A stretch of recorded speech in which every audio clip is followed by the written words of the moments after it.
Can you fix a crack in a concrete pool shell? Well, I mean, certainly we can spend a lot of money making repairs to a cracked concrete pool shell. And depending on who you were asking, you're going to get some different answers to this question. But here's the reality of the situation. If something went, like something's gone wrong here, right? Like pool shells aren't supposed to crack. This is kind of a worst case scenario. What happened?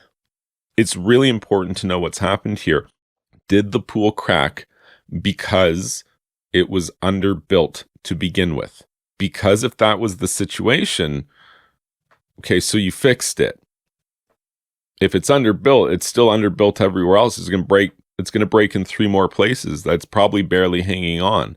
You know, that's the first thing that you have to be aware of is you could be dealing with a lemon.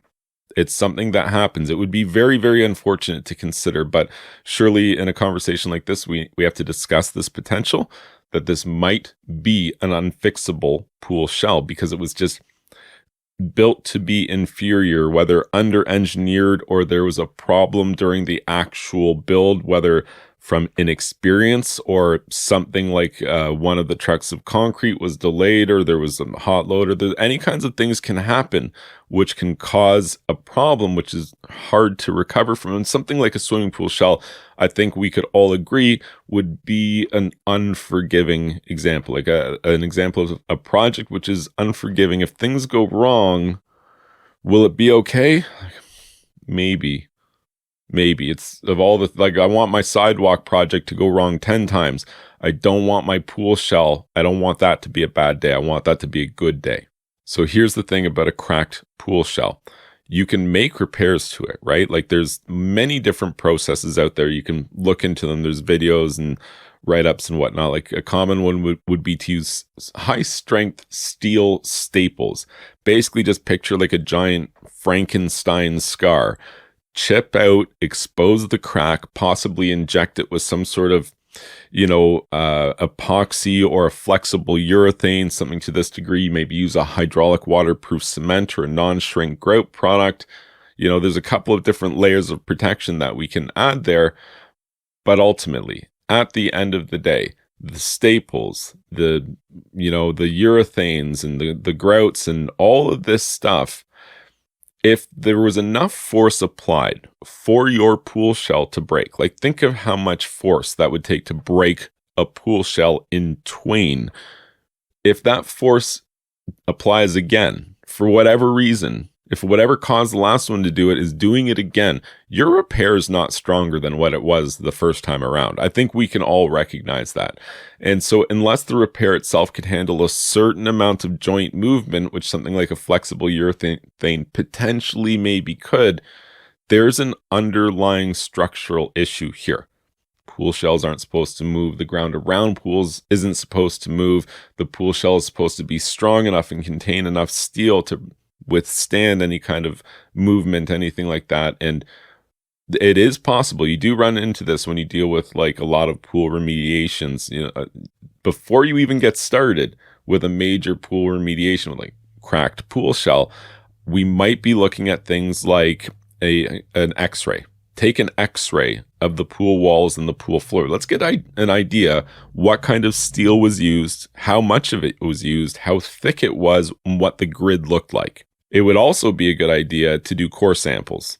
It would be nice to know how thick this pool is, but it would also be nice to know the compressive strength of the concrete used. Maybe something went wrong. It does happen where you will get a bad batch of concrete, even from ready-mix suppliers who, do this stuff all day long.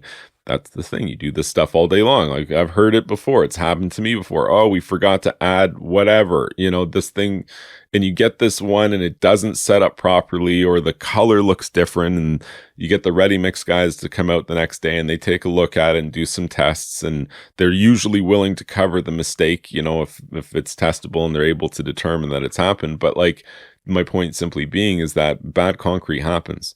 There's the bad workmanship, but there's the bad concrete itself. And either one of those happening on the day that you're making a pool shell could result in like just an technically inferior product that can't be saved.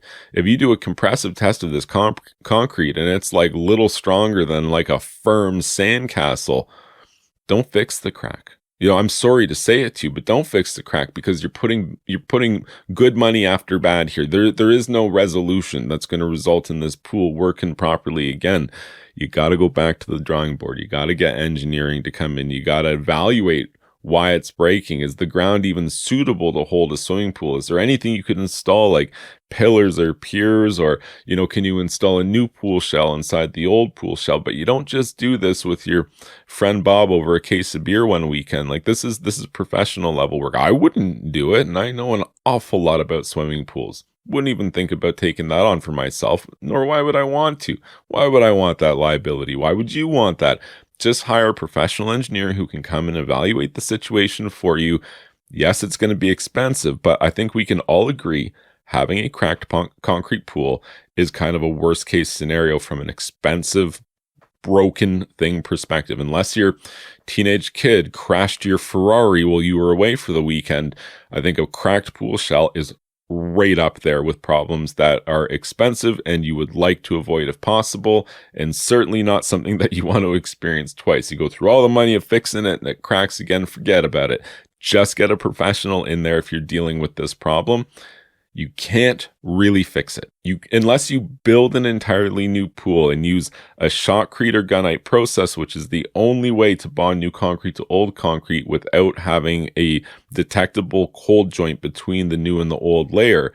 If you were to do something like that, but essentially you're just installing a new pool, utilizing the existing hole in the ground and essentially installing a new pool with an engineering component. So unfortunately, again, I just feel bad. I wish I had some sort of warm conclusion to end this video with. I do not. It's just a bad situation. And if you've watched this far, I hope that this isn't happening to you. And if it is, I hope that it works out to the best possible resolution that you can get to from here. If you found this information helpful, please be sure to like this video and subscribe to my YouTube channel. And you can check out my website, swimmingpoolsteve.com.